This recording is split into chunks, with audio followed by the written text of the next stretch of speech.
Welcome to today's telephone town hall. Tonight we'll be discussing the facts behind Measure 92 on your ballot this November. If you have any questions at any time during the event, please press 0 on the call. On the agenda for tonight's call, I want to introduce our first guest, Dana Bieber. Dana is a spokesperson for the No 192 Coalition. She represents more than 30,000 Oregon farmers, ranchers, businesses, consumers, and taxpayers. Dana has studied the public policy impacts of mandatory single-state labeling proposals such as Measure 92. Dana? Hello, everyone. Thanks so much for joining us this evening for a conversation about Measure 92. I'd like to take just a minute, if I could, and give you an overview on the measure. You know, Measure 92, it fails on its fundamental promise to provide information to consumers about whether their food contains GMO ingredients or not. In fact, it doesn't tell consumers which ingredients in the foods are GMO and what percentage of them are. And in fact, 2/3 of the foods that is even sold in the state is exempt from labeling. And there's thousands of food products under Measure 92 that even though they don't contain any GMO ingredients, they would have to be labeled as such. That's why it provides misleading and inaccurate information. At the same time, while consumers won't get reliable information about their food products, what they will get are higher prices at the grocery store. Measure 92 will increase the cost of groceries for all Oregon families, and there'll be a cost to state taxpayers as well because it's got to be enforced and regulated. And all of this is for a misleading labeling system, despite the fact we already have 2 nationwide labeling systems that consumers can look for if they prefer foods without GMO ingredients. They can look for organic or non-GMO ingredients. And that's why our coalition has come together to urge a no vote on Measure 92. Thanks, Dana. Again, thank you again for joining us for tonight's telephone town hall. If you have questions at any time, please press 0 on your phone to ask a question. Next, we'll be hearing from Ian Tollison. Ian Tollison is with the Northwest Food Processors Association, representing small and large food producers on issues relating to labeling, regulation, and food cost. Prior to this, he worked for the Oregon Farm Bureau, advocating for family farmers and ranchers in the public and policymaking arenas. Ian? Yeah, hi, thank you, and thank you all for joining us. I really appreciate the opportunity to teach you more about this badly written measure. You know, we urge a no vote on this measure because it conflicts with existing nationwide food labeling laws that already provide consumers with a reliable way to choose food products in the grocery store. This measure will also hurt Oregon's small family farmers and small businesses. You would have to install a completely separate and costly system for growing, harvesting, packaging, processing, and transporting these products. Oregon is less than 1% of the national food market. Remaking these products will cost an average family of 4 at least $400 every year. And this is a study that Cornell University has put out. This is a deeply flawed measure. It's a measure that hurts business, it hurts small farmers, and it hurts consumers. And that's why we urge a no vote. Thank you. Thanks, Ian. And again, this is Jake, your moderator, and I really appreciate you all joining us tonight for our telephone town hall. We really want to hear from you, so please press 0 to ask a question now. But while we're waiting for more questions, I wanted to put out a poll question to all of you. Our question today is, what worries you most about Measure 92? If it's increasing grocery costs, press 1. If it's misleading labels, press 2. If it's the impact on local farmers, press 3. If it's creating a new government bureaucracy unique to Oregon, press 4. If it's all of the above, press 5. Again, if you're worried about increasing grocery costs, press 1. If you're worried about misleading labels, press 2. If you're worried about the impact on local farmers, press 3. If it's creating a new government bureaucracy unique to Oregon, press 4. Or if it's all of the above, press 5. Great, and now we're going to go to Kent from Rogue River. Kent, you have a question? Hi. Yeah, I'm always interested when I see these campaigns about who is funding, who's funding these things. And can you tell me, well, I'd like to know who's funding both sides, but I assume that you're more familiar with who's funding the no side. Can you tell me who's funding it? Hey, Kent, this is Dana. I'd be happy to answer that question, and I can tell you about who's funding both sides of the campaign. The yes side, they've been floating this initiative around to various states. In fact, it started in Oregon years ago, and Oregon voters rejected it, and then they took it to California a couple years ago, and then to Washington last year, and both those state voters rejected it as well. And it's out-of-state businesses that are, like Dr. Bronner's Magic Soaps, for example, is one of the major funders of the yes side. And what they're really trying to do is push on these voters a misleading and inaccurate labeling system, and that really increases the cost of food for all consumers in the state. And that's where it really fails consumers. But I also want to answer your question about who's funding our campaign. Our campaign is funded by companies that are supporting their customers, the farmers. The major agricultural organizations from around the state, such as the Oregon Farm Bureau and the Oregon Cattlemen's Association, Oregon Women for Agriculture, and groups like that have come together, and they're urging a no vote. And the funders to our campaign are supporting their customers, who are the farmers. Thanks. Now we're going to hear from Alex. Alex, I believe you had a question about supporting any measure that requires labeling GMOs. Well, what's different about this measure? Yes. I got some literature in the mail that seemed to be, so to speak, talking in contradictions. On one hand, it opposed the measure because it allowed some exclusions, and certain things might not be labeled. On the other hand, it was saying that it would be very costly to label these, and that it would be misleading because people can already find food that is labeled organic or non-GMO. And as a consumer, I'm not worried about the ones that are labeled organic or GMO. I'm worried about the ones that are not labeled. I may or may not want to include GMO-type foods in my diet. So to go back to my original question, if this measure is flawed, are you in principle against labeling of GMO foods? Or how would you have liked to have worded this measure so you could support it? And why were you not there while the measure was being? I'd be happy to answer that. You raise really good questions about what is the genesis of our opposition to this. Our coalition has come together. We're a broad coalition, and we have varying views on labeling requirements. But what everybody can agree upon is that labels have to be accurate. They have to be reliable, and they can't conflict with other labeling standards. That's where Measure 92 fails. It fails on all three of those tests. The problem with the measure is that it's so poorly written that it exempts so many foods, even foods that contain or are made with GMOs, but yet they get a special exemption. Well, that's entirely misleading information to consumers.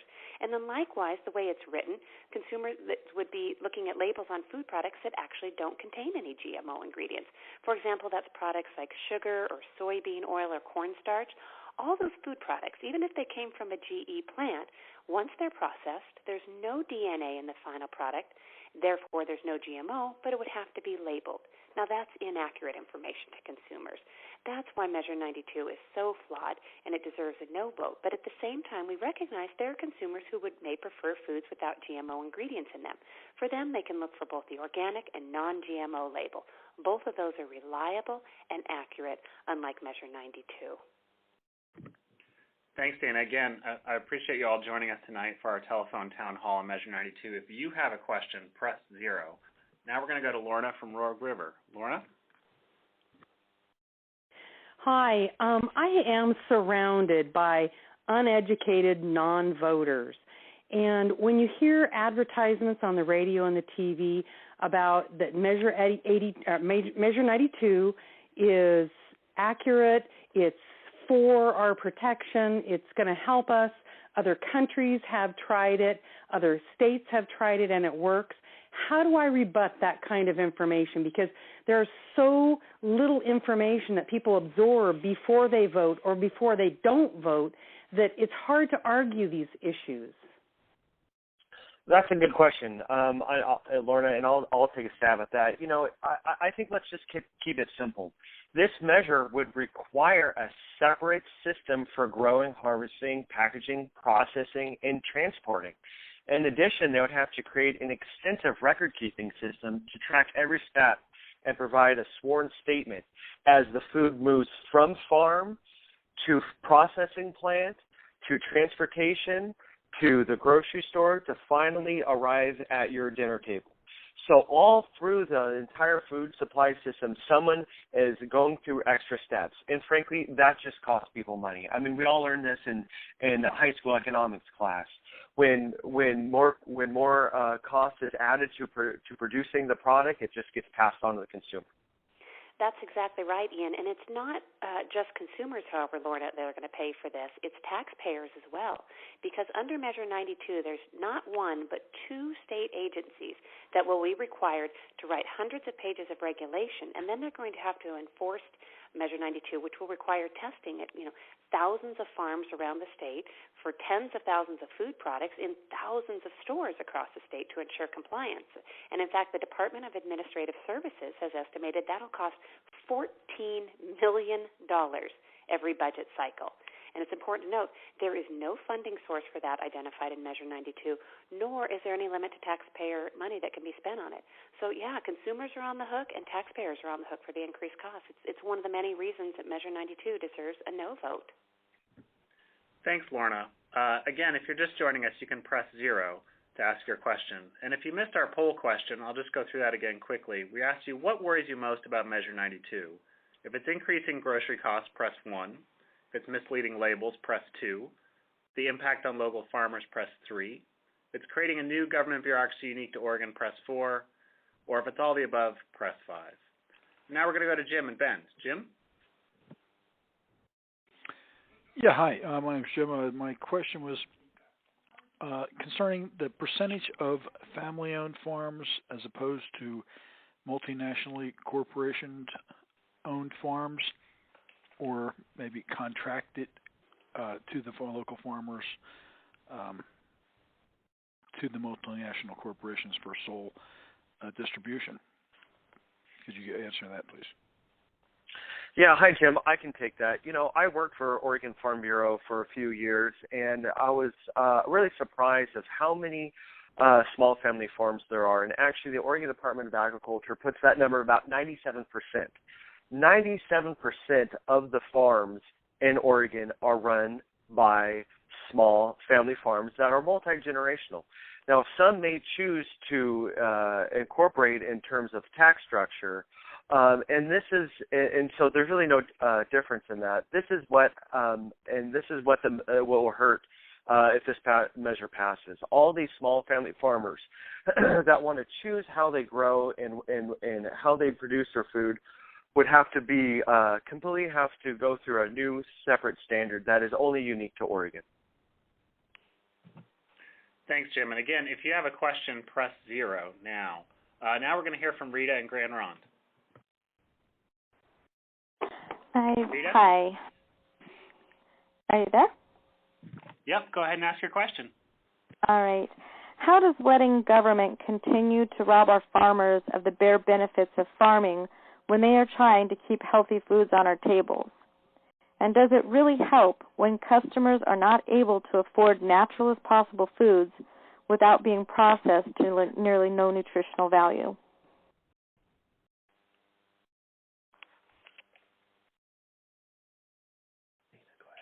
Dana, do you want to take that one? I'd be happy to.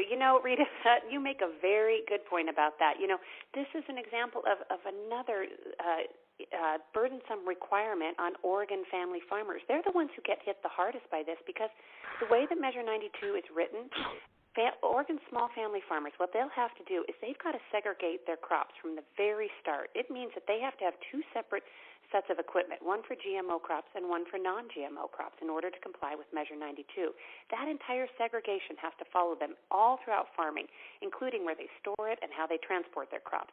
Then food producers, they're going to face similar regulations of the zero tolerance, which means they have to have two separate sets of equipment for non-GMO and GMO crops. This segregation gets passed all the way down until the food product finally arrives at the grocery store. And when it does, of course it's going to have a higher price tag on it because of the cost of segregating all that. So there's the cost to the consumers, but like I also said, we talk about government. Well, government's got to enforce this. And to do so, according to the Department of Administrative Services, it's going to cost Oregon taxpayers $14 million every budget cycle. That's costly. It's one of the reasons it deserves a no vote. Thanks, Rita. Again, if you've just called in, please go ahead and press 0 if you'd like to ask a question. We'd really like to hear from you. It makes the telephone conversation go well. Now we're going to hear from Anna in Pine Hollow. Anna? Hi, I'm Anna, and my husband's a wheat farmer in rural Oregon, and it would be a huge burden to try and separate a product. Also, the metropolitan area in Portland carries the vote for the entire state of Oregon. And unfortunately, people in Portland have not a clue how to farm, what it involves, and if you want to buy GMO-free organic food, it's already labeled. Basic supply and demand. You can buy those products. You don't need to add two more bureaucracies to produce a GMO-free product for consumers. And how can you balance the disparity in population to carry a vote that would be so devastating? You're absolutely correct, Anna. And first, just want to say, God love you and your husband for being a wheat farmer. That's not easy work. I work for Farm Bureau. Many of my friends are farm many different crops, so thank you. And you're right. You know, we frankly have an urban-rural divide in this state. That's really troublesome. There is a mindset in the urban areas that want to tell farmers of how they can grow their crops, when frankly, I don't think they know how difficult and how hard it is to grow a successful crop and to feed the world. Our agricultural community, not only in Oregon but in the United States, has a huge liability of feeding the world in measures like this that fly in the face of that, and it's really troublesome. And that's why we urge you all to vote no. This is just, it hurts farmers, it hurts small businesses, it hurts consumers, and we need to push back on some of this stuff. So thank you. I appreciate all you do. Thanks, Anna. And if you're interested in joining the coalition, you can go to voteno on92.com. That's voteno on92.com to join our coalition. If you want to learn more about the measure, you can go to factsabout92.com. And again, we'd love to hear from you, so if you have a question, press 0 now. Now we're going to hear from Nicole in Klamath Falls. Nicole? Hi, I just really have a comment. I agree with many of the people who have asked questions and talked about their support for the no vote. I am not a farmer, but Klamath Falls and outskirts of Klamath Falls are farmers, and I appreciate that they put food on our tables and that they try to keep costs down in the grocery stores. I have a big family, and it's very hard to feed them with the gas prices. And we eat meat, and the meat has a lot of issues. So I don't understand why they would try to make the farmers' businesses so much more expensive and so much harder for the farmers than the weather already is. I agree. You know, Nicole, the farmers already have enough to face things like weather that they can't control. This puts the burden on them even more so. And, like you, I'm a mother, so one of the responsibilities is getting to the grocery store and trying to read labels and understand them. I need them to be accurate and reliable. That's where Measure 92 fails. But as mothers, we also have a responsibility to meet a family budget. Measure 92 makes that all the more harder by increasing the cost of food, but at the same time, it decreases our choices at the grocery store because food prices go up, and yet we may have less food choices because if you think about it, Oregon is only about 1% of the food market.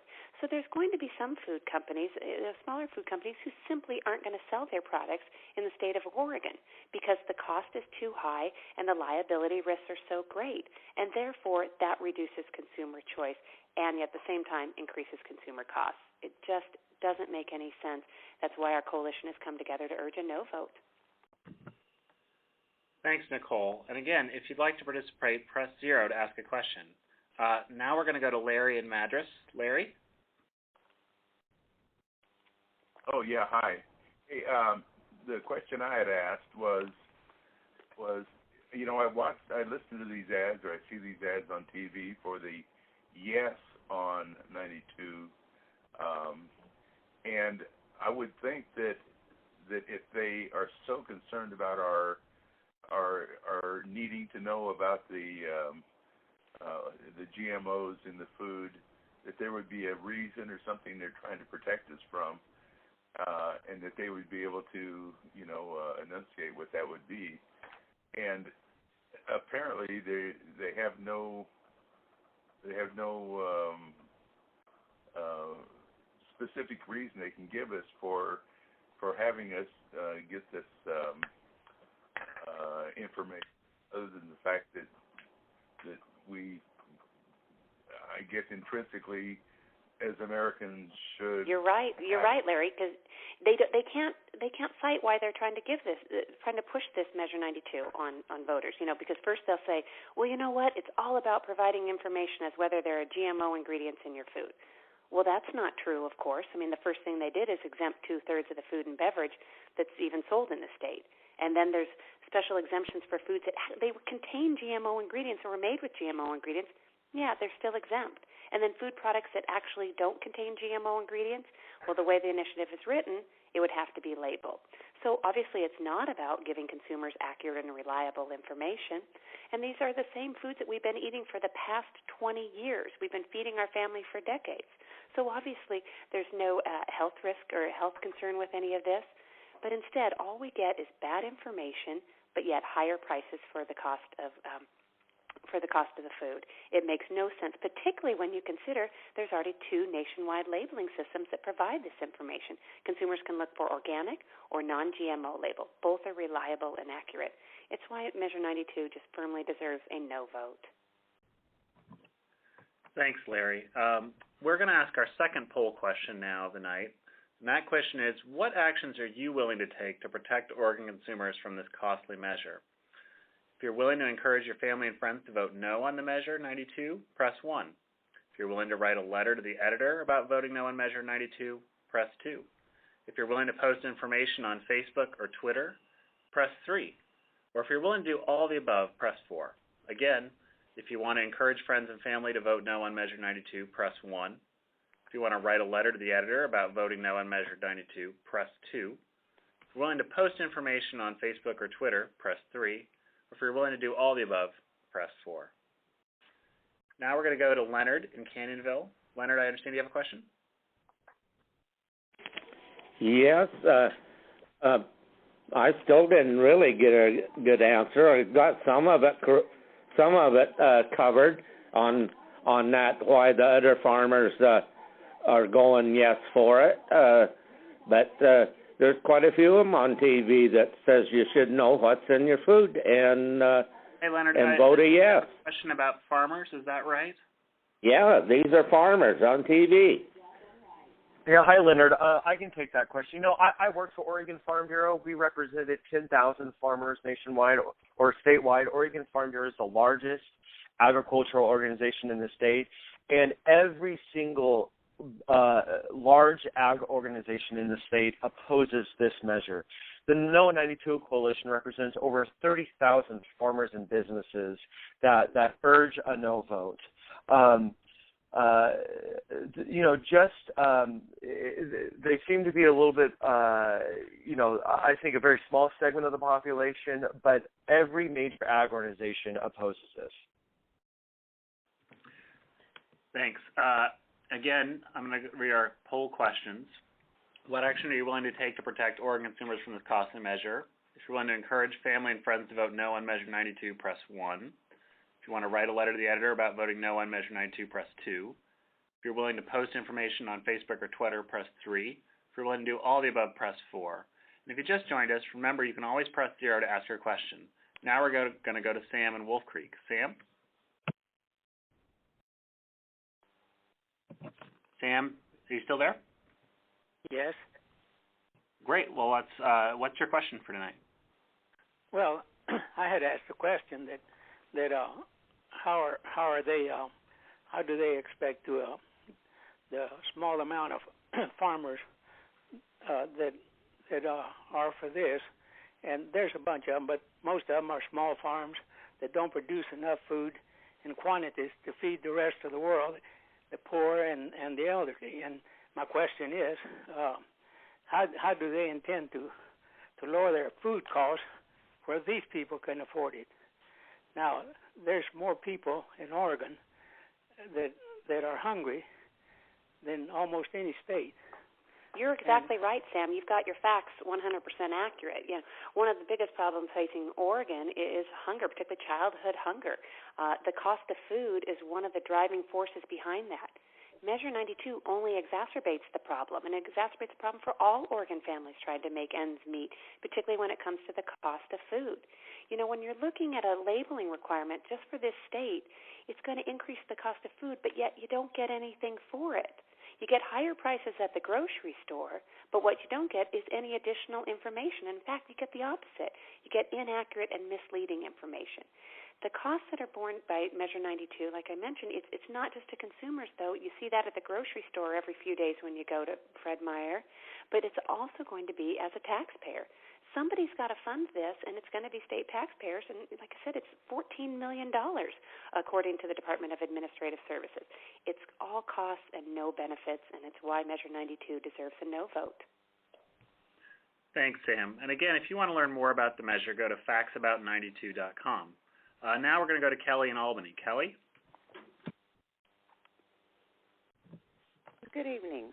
My question is, as I'm watching everything, all the commercials on TV, and I'm listening to my coworkers and people talk about this. I work for DHS and administer food stamps and things of that nature. How did this gain the momentum? What caused this to become such an issue for the state of Oregon when we do have such a high hunger rate, and we are, how do you say, we're supplying, you know, a lot of SNAP benefits, food stamps to our folks, and yet they're still going hungry because we can't supply them with enough, and yet now we're going to put more costs. And I'm not understanding what birthed this. What brought this to the forefront that all of a sudden we need this? Yeah, Kelly, you're exactly right. You know, with rising food costs, we really don't need a measure like this. It's misguided. You know, and I can't tell you exactly why there's these measures. I mean, so we see it all the time, right? In Oregon politics, it's very easy to get a measure on the ballot. You collect signatures, and then it's up for a vote. So, you know, I don't know if there was one incident that made this happen, but it's a misguided idea, really, is what it is. And this is our civic duty to say, you know what? We care about Oregon family farmers. We care about small businesses. We care about having a food supply that we can all afford. And this flies in the face of all that. And that's why we urge a no vote. Thank you. Thanks, Kelly. And again, if you have any questions, press 0 to ask your question. We're now going to hear from Marcia in Florence. Hi. Hi, Marcia. Hello, this is you got Marcia. A question for us? Well, no, I have a comment. Actually, I don't understand why this is even being put on the ballot. We already go to the grocery store and see what is organically grown and what isn't. And price-wise, we're paying a whole lot more for organic. I understand that. but at the same time, I have grown my own vegetables in a garden, and I have raised my own chickens and pigs and stuff for slaughter. And, gee, I just don't get it why they want us to pay so much extra to do this. This shouldn't even be happening. Well, Marcia, I couldn't say it better myself, quite frankly. You got it exactly right. You know, you touched on the organic label, and you said for consumers can go for the organic label. You're 100% accurate. But yet there's one other label. You can look for the organic, or you can look for the non-GMO. So there's two, not one, but two nationwide labeling systems that are already available to consumers who are looking for that. And those labels are in all sorts of grocery stores. Safeway has their own organic label. Fred Meyer has their own organic label. So the products are readily available. So that's one of the many reasons we don't need Measure 92. And in fact, it conflicts with those two labels. That's how poorly written it is. It's why it deserves a no vote. It's very costly and it's unnecessary. Thanks, Marcia. And again, if you have a question, just press 0 on your phone to ask it. We're now going to go to Don in Klamath Falls. Hi, this is Don. Yes, clarify what GMO is, and why does it, for farmers, need to be separated? Hello? Thanks, Don. That's a good question. Ian, do you want to take that one? Yeah, I'm sorry. Yeah, I was on mute. Sorry about that. Thanks for the question, Don. You know, GMOs, it's genetically modified. Everything's been modified for the last 10,000 years. What we're talking about is genetically engineered, which is just the latest technology used to get a trait in a crop that we would otherwise have to breed out. So, for instance, corn. We eat sweet corn. It hasn't always been sweet, but that has been over a process for many years. Genetically engineered can get that trait at a scientific level very quick, and that's what we're talking about here. It's no different than any other the types of food we eat. It's done quicker, so you don't have to take all that time, and there really is no need for us to separate it from other crops. These foods have been in the food supply system for the last 20 plus years, and you know there's been trillions of meals eaten by billions of people, and not one single case of any issues with it. So this is again just a misguided measure that increases cost for the consumer and for Oregon's family farmers. Thanks, Don. And again, if you're interested in joining our coalition, make sure to go to voteno on92.com and sign up. Now we're going to go to Arthur in Milwaukee. Arthur? Yes, hello. My name's Arthur. Isn't all produce already generically modified in some form? I mean, wheat has been crossbreded, corn has been crossbreded to survive everything. Tomatoes, potatoes, they crossbred them to produce blue potatoes. Isn't that a form of GMO? Arthur, you're correct. Everything has been modified. Seedless watermelons. You know, how do you get a seedless watermelon? Well, you modify the gene structure to get there. Everything has been modified. Genetically engineered crops is just the latest technology, and it's the most precise way to get some of these traits, like a seedless watermelon. Now, that's not using this particular technology, but all crops have been modified. That's why we no longer eat maize; we eat corn. But you're absolutely correct. Everything has been modified, and that's why this measure doesn't really tell you more what's in your food. It doesn't tell you what ingredients have been genetically engineered. It doesn't tell you the percentage of that. It just creates a separate food supply system that we're all going to have to pay for. Thanks, Arthur. And now we're going to go to Sandy in Dallas. Sandy, I believe you have a question about Consumer Reports. Yes, this is Sandy. I've been watching the commercials also, like quite a few people, and the Consumers Report has quite a few farmers listed that are asking us to vote yes on Measure 92. What do you think? You know, Sandy, yeah, they do. Yes, side does have a few farmers. I think the last time they said they were talking about 100 or so farmers. unlike our coalition where we represent thousands upon thousands of farmers who are urging a no vote. These farmers have come together because they know that Measure 92 hurts Oregon family farmers in a variety of ways. And so, yeah, they may have a few farmers and they'll put them up on ads, but on the other side, we have thousands of farmers. At the same time, you raised the point about Consumer Reports. You know, Consumer Reports used to be a magazine that provided reliable information to consumers. It was kind of the go-to place. But unfortunately, they've completely lost their way, and we've seen it time and again. You know, they now have a biased agenda. And instead, ironically, what they're trying to do is mislead voters in Oregon. And I think that's shameful that they're doing that because they know, like everybody knows, 2/3 of the food is exempt under Measure 92. We already have 2 nationwide labeling systems. And when you create only a single state labeling system just for one small state, and you require special foods and special handling of food products, of course the costs are going to go up. And that's where Measure 92 fails consumers, and that's why it deserves a no vote. Thanks, Sandy, for your question. Now we're going to go to Adrian in Redmond. Adrian? Hey, hi. We have an apple tree in the front yard that has produced, and it's a grafted apple tree. Isn't that GMO?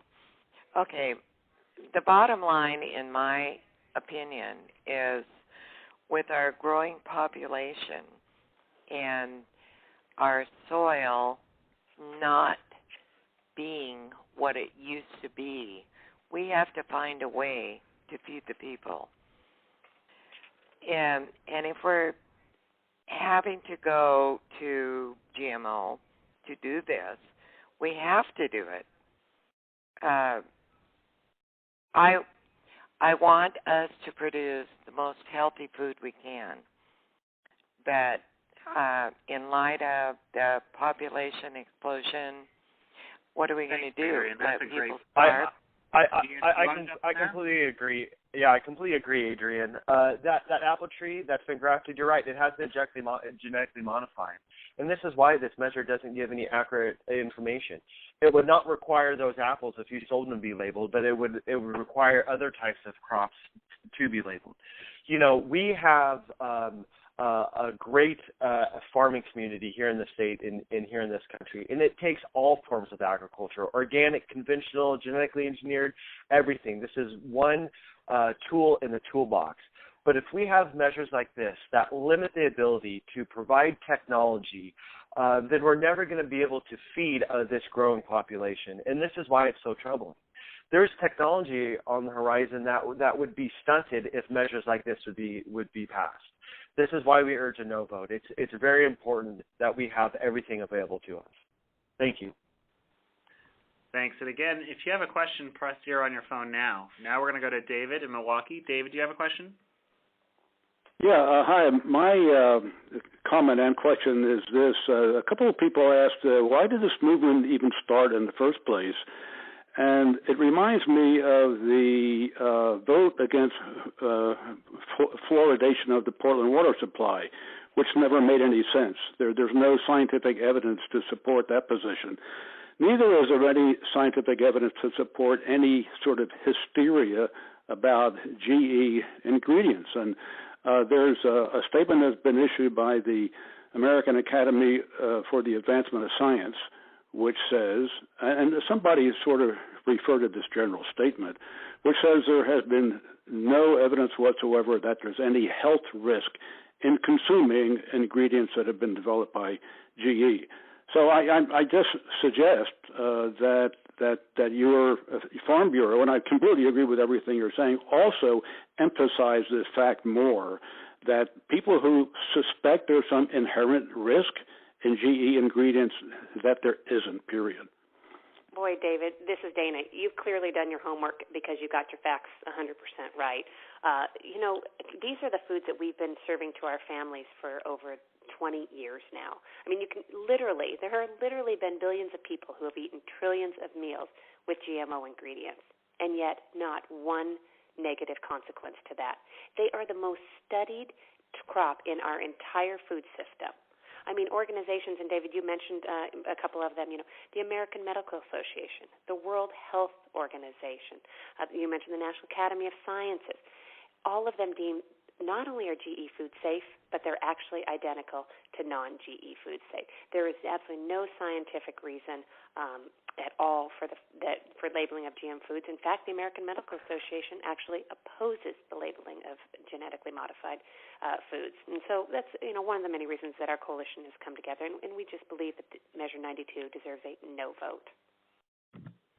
If you'd like to join our coalition, go to Vote No on 92.com. Again, Vote No on 92.com. Now we're going to go to Joe in Florence. Joe, I understand you want to talk about Michael Hansen? Hi, this is Joe in Florence. Am I on the air? Yes, you are. I understand you want to talk about Michael Hansen? Both my Italian-born wife and this Italian-American from San Francisco have to laugh when we see the fellow with the beautiful white hair from the Consumer Reports panning across Europe saying they all have labeling. We lived in Italy for 10 years. My wife and her mother had restaurants and hotels, and there was no GMO labeling of any sorts. And I'm reminded of the fact that my father used to graft apple trees in 1940 in our backyard in San Francisco and produce beautiful apples. So I think that this is a political ploy once again to get more and more control over everything we do, whether it's guns or whatever. And I just have to say that I agree wholeheartedly with all of you to vote no on this very onerous, ridiculous, unnecessary piece of legislation. Amen. Hey, Joe, yeah, well, I'd say you've got it right about that. When you talk about Michael Hansen, I've seen him in the ads. He's wrong on so many different levels, and that's not just me saying that or our coalition. He's been proven wrong time and again, and he's been taken to task by the leading scientists in this country because he's simply providing inaccurate information. And that's a shame because the stakes are really high with Measure 92, and we need to have the facts out there. And the facts are that this provides inaccurate and misleading information. These are foods that we have been eating for the past 2 decades, and all that Measure 92 will give us is higher costs at the grocery store and completely inaccurate and misleading labeling. And I think it's a shame that Consumer Reports has gotten behind this, and they've just moved their biased agenda as they're trying to push this, because they're just moving an agenda, but the rest of Oregon consumers and taxpayers, they have to live with the fallout of something like Measure 92, and that's fair. It's why we need to send a clear message, just like Oregon voters did a few years ago when they rejected an nearly identical proposal, and vote no on 92. Thanks. And now we're going to go to Ann in Brookings. Ann, do you have a question? Hi. I had a question about the GMOs. It seems there's a big scare that everybody is afraid that, they're really harmful. Is there any legitimate proof that GMOs have caused death and illnesses?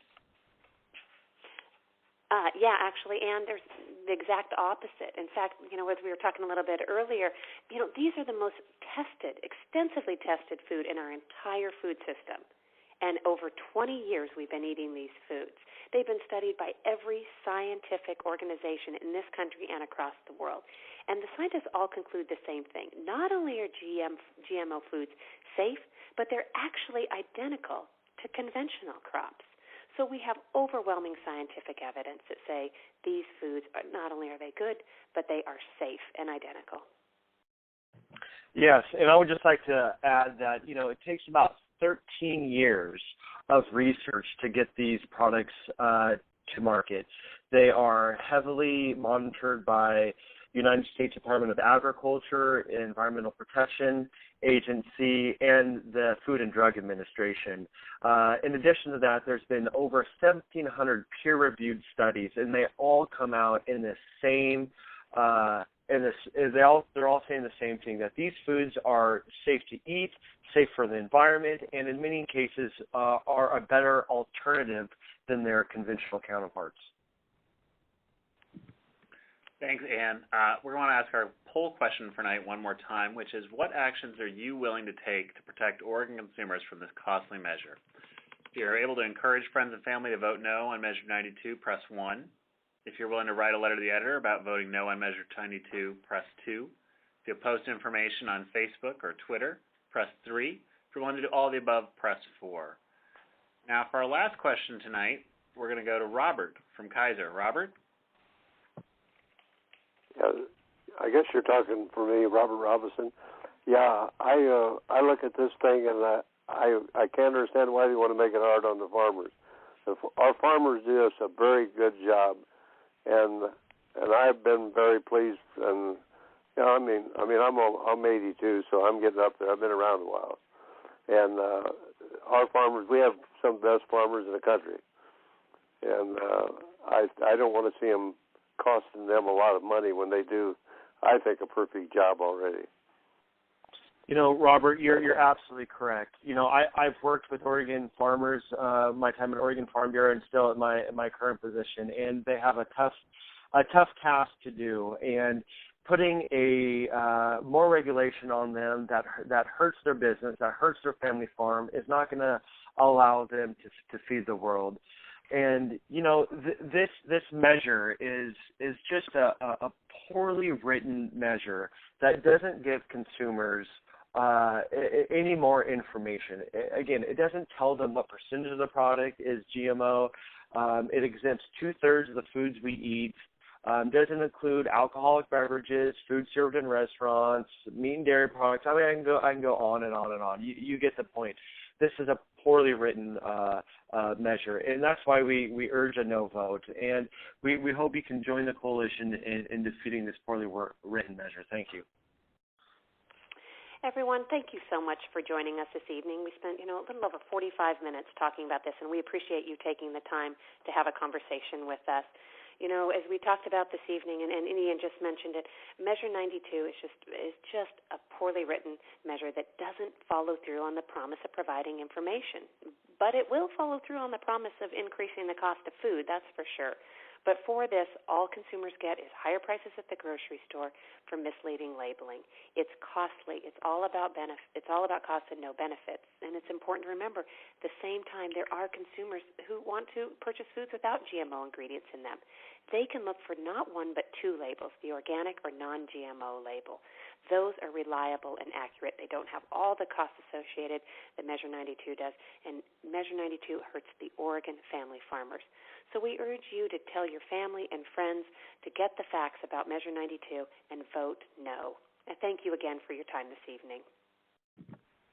Thanks, everyone. Really appreciate you making time to join us. Again, if you'd like to join our coalition, go to voteno on92.com, or if you want to learn a little more about the measure, go to factsabout92.com. At the end of this telephone town hall, you'll be able to leave us a message. If you have any questions that you weren't able to ask tonight, please feel free to leave them then, or give us some feedback. We'd really like to hear from you and learn how we can make these better. Again, thanks for your time, and make sure to vote no on 92. Thanks and good night.